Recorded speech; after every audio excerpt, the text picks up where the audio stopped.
आत्ताच इंडिया आणि इंग्लंडची एक एक्साइटिंग थ्रिलिंग टेस्ट सिरीज संपली.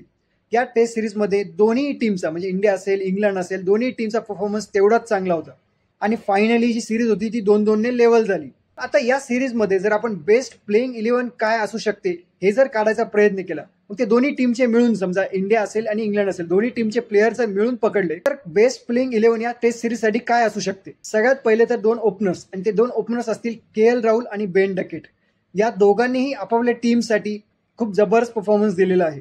जवळपास सगळ्याच टेस्ट मॅचेसमध्ये या दोघांनीही खूप चांगली सुरुवात आपापल्या टीमला करून दिलेली आहे. त्याच्यानंतर तिसऱ्या नंबरला आहे जो रूट. जो रूट हा या सिरीजमध्ये इंग्लंडचा बेस्ट बॅट्समन होता. शुभमन गिल नंतर सगळ्यात जास्त रन्स या सिरीजमध्ये जो रूटनेच केले होते.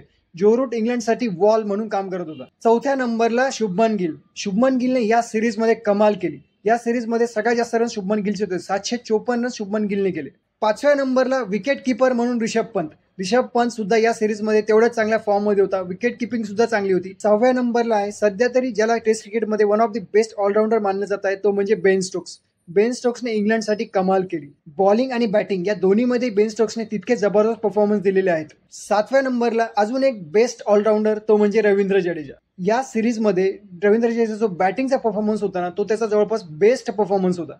आठव्या नंबरला मी कुलदीप यादवला ठेवत आहे एक स्पिनर म्हणून. इंडियाने कुलदीप यादवला चान्स दिला नाही. इंडियाने वॉशिंग्टन सुंदरला चान्स दिला पण एक स्पेशलिस्ट स्पिनर म्हणून मी कुलदीप यादवला चान्स देत आहे 8व्या नंबरला. त्याच्यानंतर 3 बॉलर्स आहेत. सगळ्यात पहिले तर मोहम्मद सिराज. मोहम्मद सिराजची जी मिया मॅजिक होती या सिरीजमध्ये ती जबरदस्त होती. म्हणजे या सिरीजमध्ये तर त्याने जसप्रीत बुमराच्या पुढे जाऊन परफॉर्मन्स दिलेला आहे. त्याच्यामुळे 9व्या नंबरला आहे मोहम्मद सिराज. 10व्या नंबरला परत जो दुसरा बॉलर आहे तो म्हणजे जसप्रीत बुमरा. जसप्रीत बुमरा जरी पूर्णपणे फिट नव्हता किंवा सगळे टेस्ट मॅचेस खेळू शकला नाही पण जसप्रीत बुमरा जेव्हाही खेळतो तेव्हा त्याचा इम्पॅक्ट खूप मोठा असतो.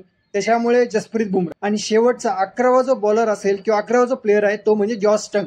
जॉस टेनने या सिरीजमध्ये बॉलिंग चांगली केली. तर मित्रांनो ही होती माझी या सिरीजमधली बेस्ट प्लेइंग 11. तुम्हाला ही प्लेइंग 11 कशी वाटली? तुमची प्लेइंग 11 काय हे कमेंटमध्ये नक्की सांगा.